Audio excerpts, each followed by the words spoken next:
महाराष्ट्र में एक मखसूस तबके की जानिब से मुसलमानों के खिलाफ जारी मुसलसल जहर अफशानी के खिलाफ एमआईएम के कौमी सदर असदुद्दीन ओवैसी ने सख्त रद्द अमल का इजहार किया।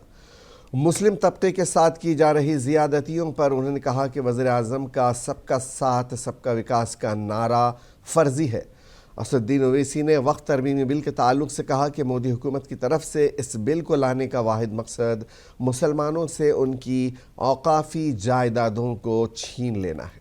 और बीजेपी झूठ बोल रही है कि ट्राइब्यूनल के डिसीजन के बाद कोर्ट को नहीं जा सकते। आप रिवीजन पिटीशन डालते हाई कोर्ट में और फिर सुप्रीम कोर्ट जा सकते हैं। इस कानून में आप वक्फ बाय यूजर खत्म करना चाह रहे हैं, मगर सेक्शन 123 ऑफ प्रॉपर्टी एक्ट में आप ट्रांसफर ऑफ प्रॉपर्टी और अलाउस कर रहे हैं। वक्फ बाय यूजर क्यों निकालना चाह रहे हैं?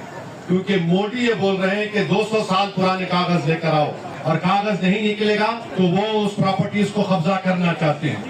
हिंदू समाज में by custom and by usage एक टेम्पल और टेम्पल की प्रॉपर्टी बन सकती है, तो मुसलमानों में वक्फ बाय यूजर क्यों नहीं बन सकता? वक्फ मोदी सरकार कलेक्टर को इतना पावर दे रही है कि कलेक्टर अगर इंक्वायरी जब करेगा किसी प्रॉपर्टी, कोई भी प्रॉपर्टी के बारे में वक्फ की, तो जब तक वो प्रॉपर्टी इंक्वायरी मुकम्मल नहीं करता वो प्रॉपर्टी वक्फ की नहीं रहेगी।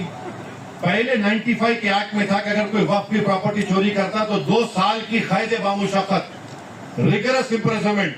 मोदी जी उसको सिंपल इम्प्रिजनमेंट कर रहे हैं। अभी नॉन बेलेबल है, मोदी जी बोल रहे हैं बेलेबल कर दूंगा मैं।